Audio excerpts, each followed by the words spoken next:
The first night they heard the siren, none of them moved, because they believed it wasn't meant to save them. The air inside the wooden barracks felt thick, unmoving, as if even the walls were holding their breath, and in the far corner, where the shadows gathered just beneath a narrow window, Anna Weiss sat upright on her cot, hands folded neatly in her lap, her posture unchanged from the moment the lights had gone out at 2100 hours. The same quiet discipline she had carried through field hospitals in places long reduced to memory, places where the ground had trembled and the sky had burned, yet this place, this American camp surrounded by wire and silence, felt different in a way she could not yet name, because here, nothing had happened, and that was precisely what unsettled her most, the absence of chaos, the absence of shouting, the absence of the things she had been taught to expect, and yet when the siren cut through the night, sharp and mechanical, rising above the stillness like something out of another world, it did not bring clarity, only confusion, because no one had explained what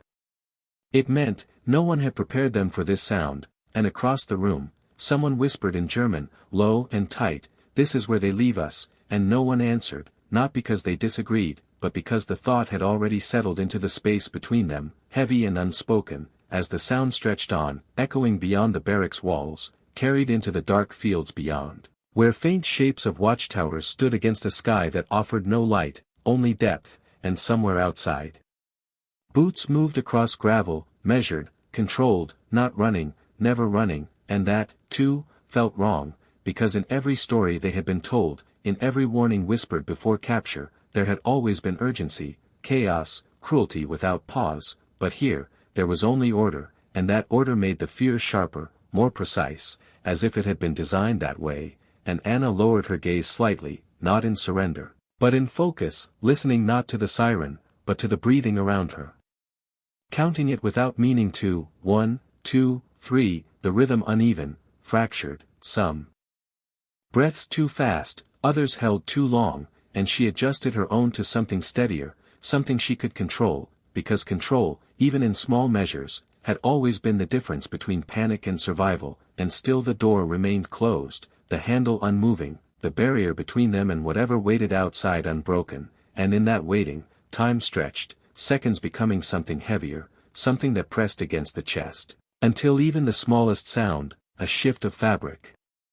the faint creak of wood, felt amplified, as if the world itself had narrowed to this single room, this single moment, and Anna thought, not of escape, not of fear, but of pattern, because there was always a pattern, even in war, even in the unknown, and this silence between the siren and the next action, this was part of it, and she held on to that thought the way others might hold on to hope, not as comfort, but as structure, something to stand on when everything else had been taken away, and still, no one came, and still, no one spoke louder than a whisper, and the night outside remained unchanged, as if the world had paused just long enough for them to decide what they believed would happen next. The sound did not stop, but something else began beneath it, subtle at first, almost easy to miss, a second rhythm layered under the siren, steady and deliberate, the unmistakable cadence of boots approaching, not rushing, not scattered, but aligned, as if each step had already been decided long before this moment arrived, and Anna lifted her eyes toward the door without moving the rest of her body, watching the thin line of shadow at the bottom shift slightly as light passed beyond it, not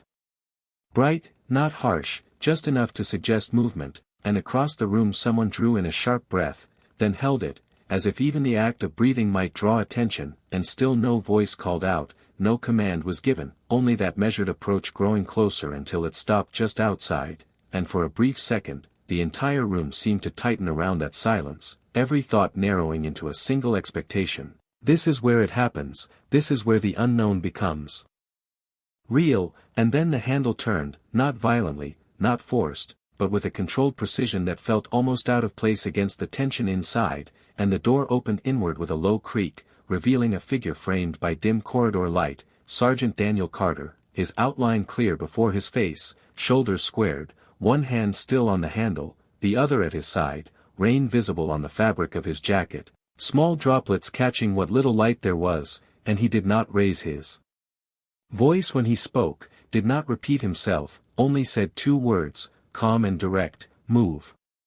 Now, and for a moment, no one did, not because they refused, but because the command did not match the expectation they had prepared for. There was no anger in it, no threat, only urgency without panic, and Anna stood first, not quickly, not slowly, but with the same measured control she had used to steady her breathing, her feet finding the floor without hesitation, and that single movement shifted something in the room. Others followed, one by one, the sound of fabric, of quiet steps, replacing the earlier stillness, and Carter stepped back to clear the doorway, not blocking, not guiding with force, simply making space, and as the women filed past him, he did not look away, but he did not stare either, his gaze steady, acknowledging each presence without pause, counting silently in a way that suggested habit rather than suspicion. And outside, the air felt different, cooler, carrying the faint scent of rain and earth. The sky still dark but no longer empty, shapes moving in the distance, other figures, other soldiers, all moving with the same controlled purpose, and no one shouted, no one pushed, there was only motion, organized and consistent, leading toward a low structure partially set into the ground, its entrance lit just enough to be seen, and as they approached, Anna noticed something that did not fit the pattern she had expected. The line at the entrance was not divided, not by uniform, not by status, soldiers and prisoners moving through the same narrow space, one after another, no hesitation, no separation, and a man standing just inside held the door open, not for one group, but for all, his hands steady against the frame, his posture unchanged as each person passed, and when Anna stepped through, she felt it, not relief, not yet, but a shift, small and precise, like a single piece of something unseen falling into place, and behind her, the door remained open just long enough for the last figure to enter before it closed again, not with finality, but with intention, sealing them inside a space that was not silent, but structured, where the air carried the sound of controlled breathing instead of fear. And for the first time since the siren began, the question changed, not what will happen to us, but why are they doing this at all?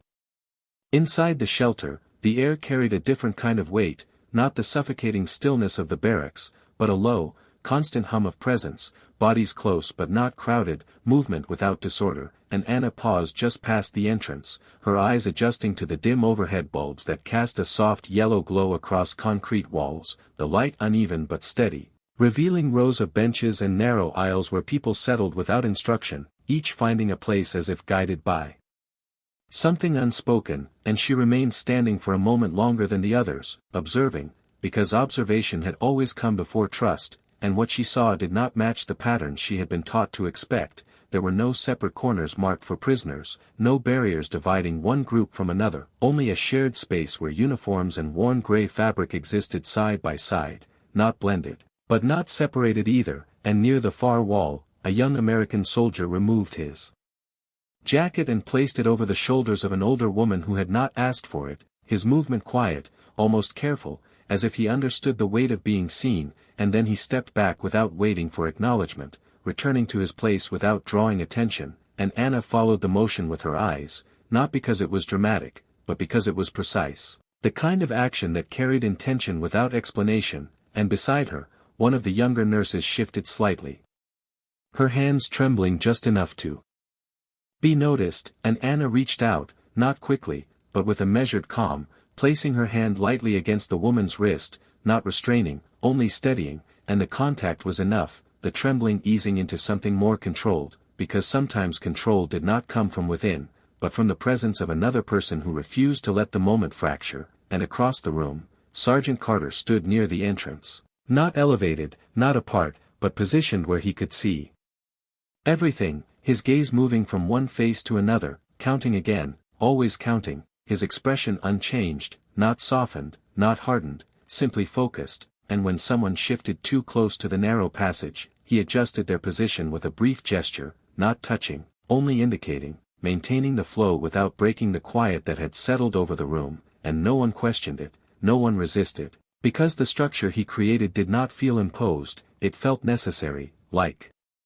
something that had existed before they arrived. And Anna lowered herself onto the edge of a wooden bench, the surface cool beneath her hands, grounding in a way she had not expected, and she listened again, not for the siren, which had faded into the distance, but for the breathing around her, the rhythm now more even, less fractured, as if the room itself had absorbed some of the tension and returned it in a different form. And somewhere to her left, a voice spoke in English, low and steady.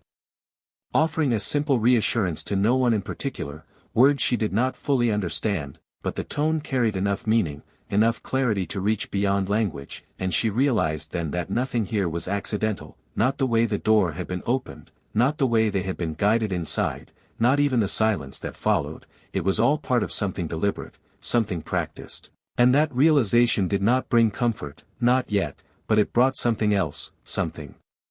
quieter, a shift in the question she had been holding since the night began, not what will they do to us, but what kind of system makes space for this, and as she sat there, surrounded by people who had once existed only as opposing forces in her mind, she understood that whatever answer she would eventually find, it would not come from words, but from moments like this, small, controlled, and impossible to ignore. Time moved differently inside the shelter, not marked by clocks or voices, but by the gradual settling of the room into something steady, something that no longer felt like waiting, and Anna became aware of the small details that had been invisible before, the way the overhead bulbs flickered once every few minutes but never went out, the way a faint draft moved along the floor from the sealed entrance, carrying the scent of damp earth and canvas, the way people adjusted their posture in slow,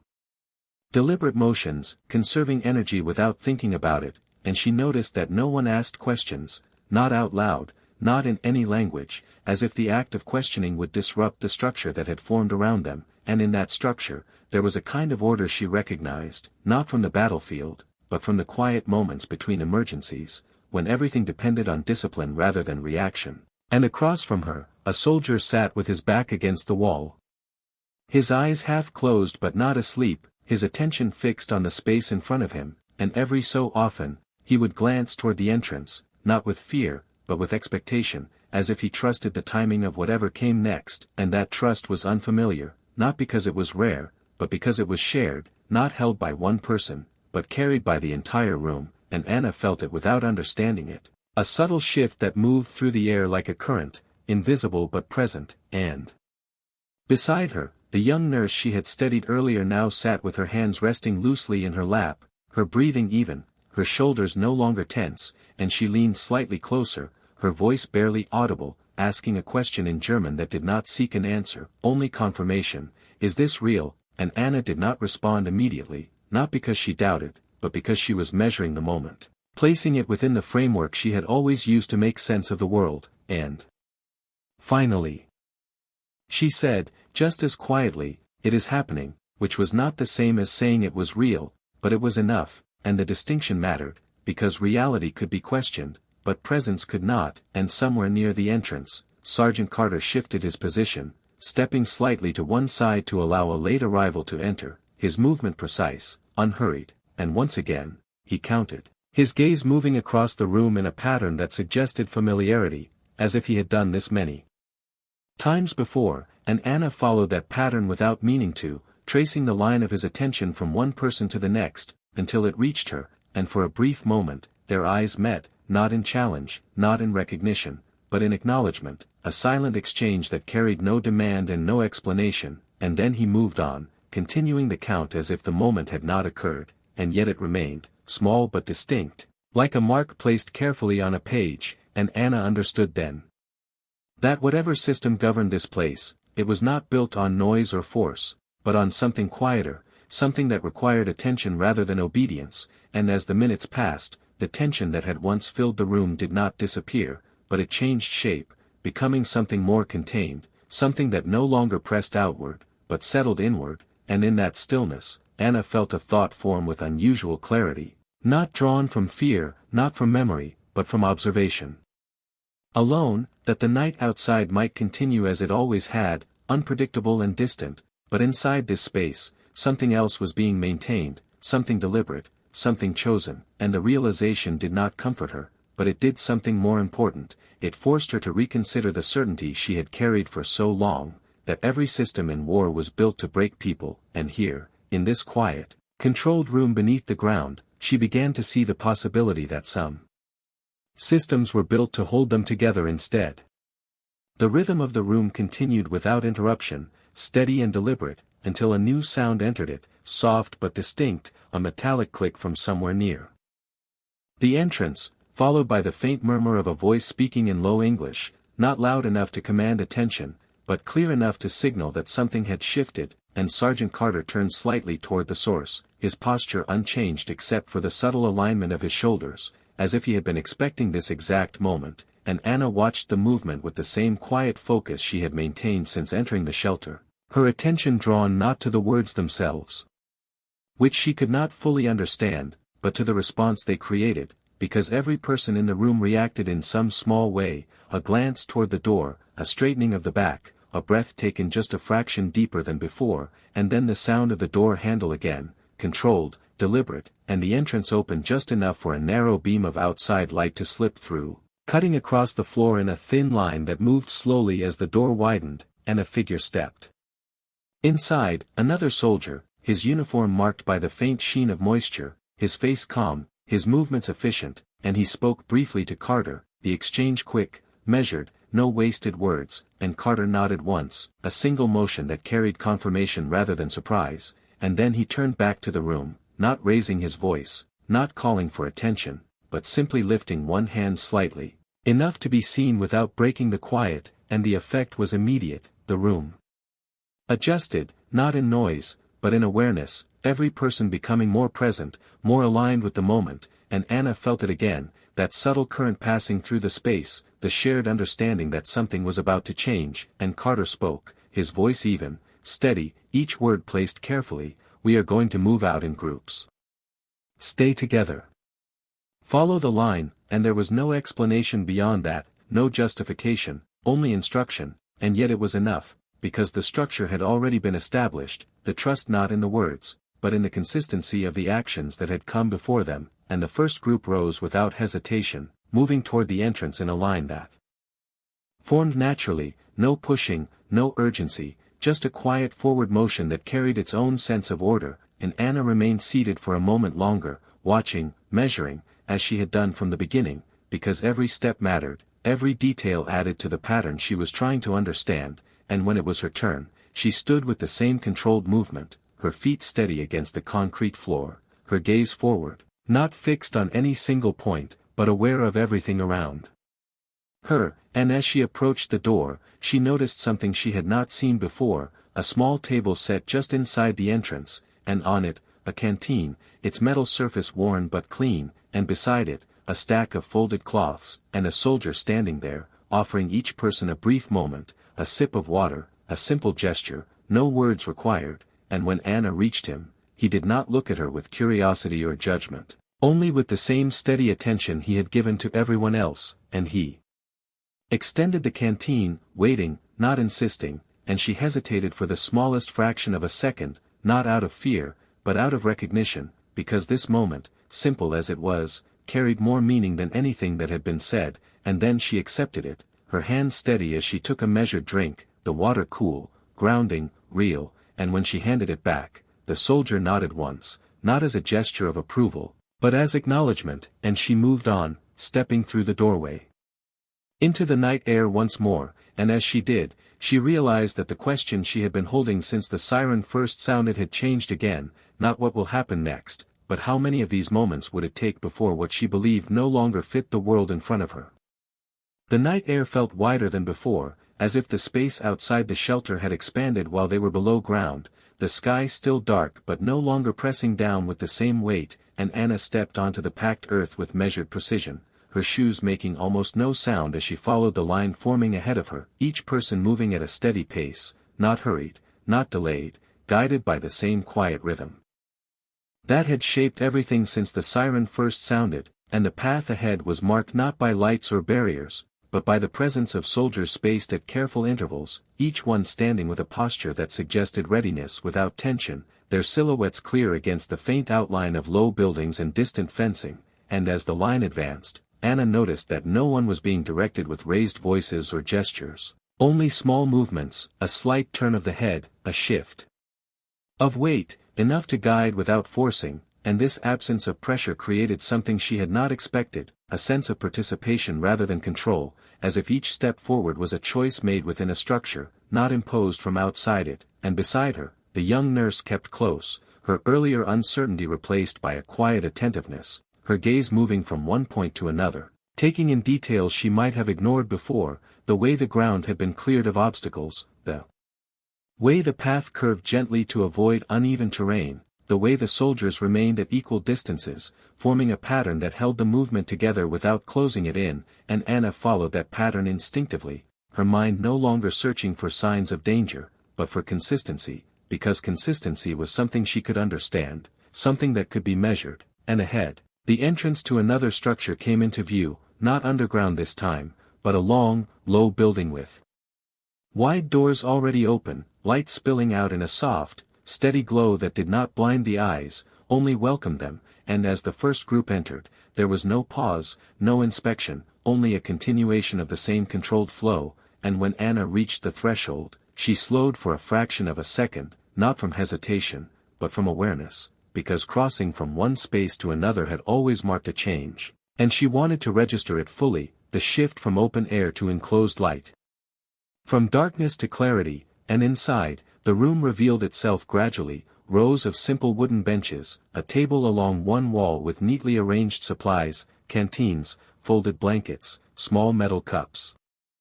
All placed with an order that suggested preparation rather than reaction, and people were already seated, not scattered, but aligned in a way that left space between each group, enough room to move, enough room to breathe, and a soldier stood near the center, speaking quietly to those closest to him, his tone even, his gestures minimal, and as Anna moved further in, she realized that the pattern had not changed, only the setting. The same principles carried forward, the same quiet structure.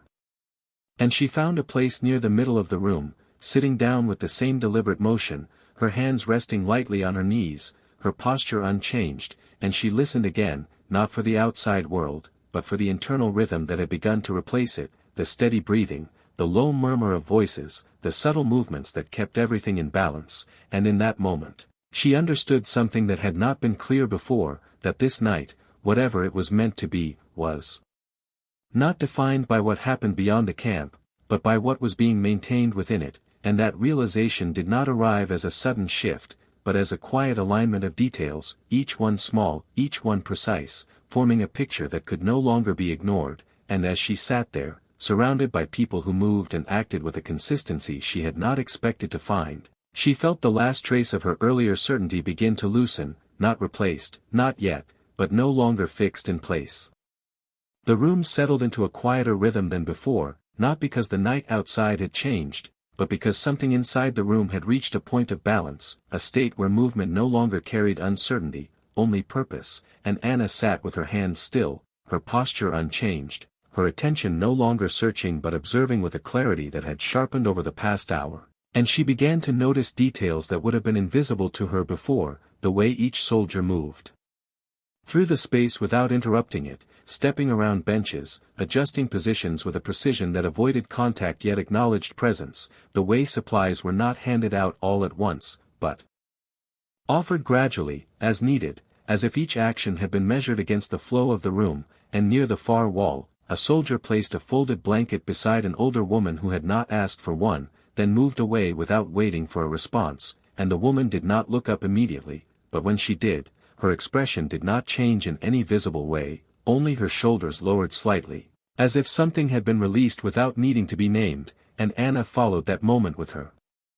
eyes, not because it was dramatic, but because it was consistent with everything she had seen so far, small actions, repeated without emphasis, forming a pattern that was impossible to dismiss as coincidence, and beside her, the young nurse shifted again, leaning closer, her voice barely audible, "Why are they doing this?" And this time, the question carried more than confusion, it carried the beginning of something else, something that had not been present before, and Anna did not answer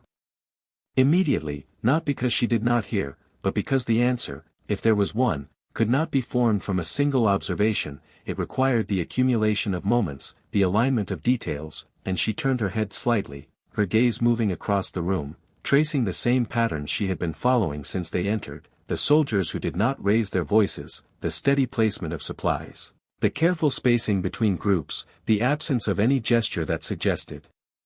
indifference or excess, and she realized that nothing here was reactive, nothing was being done in response to panic or pressure, everything had been prepared, anticipated, structured in advance, and that realization shifted the question again, not why are they doing this, but what does it mean that they were ready to do it at all, and across the room, Sergeant Carter moved once more, stepping between two benches to adjust the position of a metal cup that had been left too close to the edge.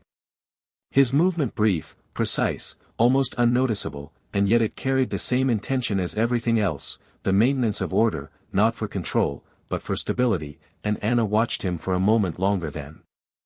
she had before, not as a figure of authority, but as part of the system itself, a component that functioned without drawing attention, and when he turned slightly, his gaze passed over her again, and once more, there was no challenge in it, no demand, only acknowledgement, and this time, she did not look away immediately, not out of defiance, but because the moment did not require avoidance, it existed without pressure. And then it passed, as all the others had, leaving behind only the impression of something steady, something consistent, and Anna felt it then, not as a sudden realization, but as a quiet shift that settled into place with the same precision as everything around her, that whatever she had been told about men in uniform, about systems of power, about the inevitability of cruelty in structures like this, it did not fully apply here, not in the way she had understood it. And that thought did not bring comfort, not yet, but it brought clarity, and clarity, she knew, was the beginning of something far more difficult than fear, because it required her to see what was in front of her without the protection of what she had believed before. The longer they remained inside, the more the room revealed itself not as a temporary refuge, but as something practiced, something that had existed before this night and would exist again after it, and Anna began to sense the rhythm beneath the visible actions, the structure that guided every movement without needing to announce itself, and it became clear that nothing here was accidental, not the placement of the benches, not the spacing between people, not even the quiet distribution of supplies that continued without interruption, each gesture fitting into a pattern that did not require explanation, and as she observed, the question that had followed her since the siren first sounded shifted once more, becoming sharper, more defined, not why are they doing this, but what does this reveal about them, and the answer did not come in words, but in moments, small and precise, repeated until they formed something undeniable, and near the center of the room, a soldier knelt briefly to adjust the position of a blanket that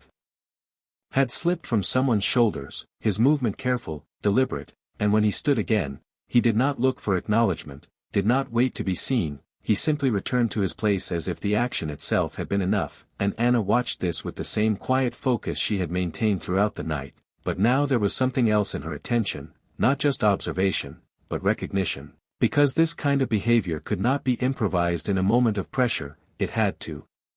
be learned, repeated, reinforced until it became instinct, and that realization carried weight, because instinct revealed what a system truly valued, not what it claimed, but what it practiced when no one was watching closely enough to question it, and beside her, the young nurse spoke again, her voice steadier now, less uncertain, "They are not what we were told," and this time, Anna did not delay her response, not because she had found a simple answer, but because the pattern had become too consistent to ignore, and she said quietly, "No," a single word, but it held more than agreement, it held the beginning of a shift that extended beyond the room, beyond the night itself, and she lowered her gaze for a moment, not in retreat, but in thought, because what she was seeing required more than acknowledgement, it required re-evaluation, and across the room, Sergeant Carter moved once more, his presence steady, his actions unchanged, maintaining the same quiet order that had defined the night from the beginning, and Anna realized that he was not directing the system as much as he was part of it, a figure within a structure that did not rely on force to function, but on consistency, on repetition, on the quiet expectation that each person would do what was necessary without needing to be told twice, and that expectation extended to everyone in the room, not just the soldiers, but the prisoners as well, because they had been given something unexpected, not freedom, not comfort, but clarity, a sense of how to exist within this space without fear controlling every movement, and that clarity changed something fundamental, something that could not easily be reversed, and as the minutes continued to pass, the room remained steady, unchanged in its structure, and yet everything within Anna's understanding had begun to shift, not dramatically, not in a way that demanded attention, but in a quiet, precise manner that defined everything else around her, and she understood then that what would remain with her from this night would not be the siren, or the movement between spaces, or even the shelter itself, but the pattern, the undeniable sequence of actions that revealed something she had not been prepared to see, that even in a place defined by conflict, there could exist a system built not on breaking people, but on holding them together, and that realization, once formed, could not be undone. The night did not end all at once, it loosened gradually, like a grip that had been held too long and finally began to release, and somewhere beyond the walls of the building, the distant tension that had once filled the air faded into something quieter, something less defined, and inside, the room did not celebrate, did not react, it simply adjusted, the same way it had adjusted to every shift before, with small movements, measured breaths, and the quiet understanding that the moment had passed without needing to be named, and Anna remained seated for a while longer, not because she needed to, but because she was not ready to leave the clarity she had found there, the kind that only appeared when everything unnecessary had been stripped away, and she looked around one last time, not searching now, but recognizing the patterns, the consistency, the deliberate choices that had shaped every second of the night, and across the room, Sergeant Carter stood near the center, no longer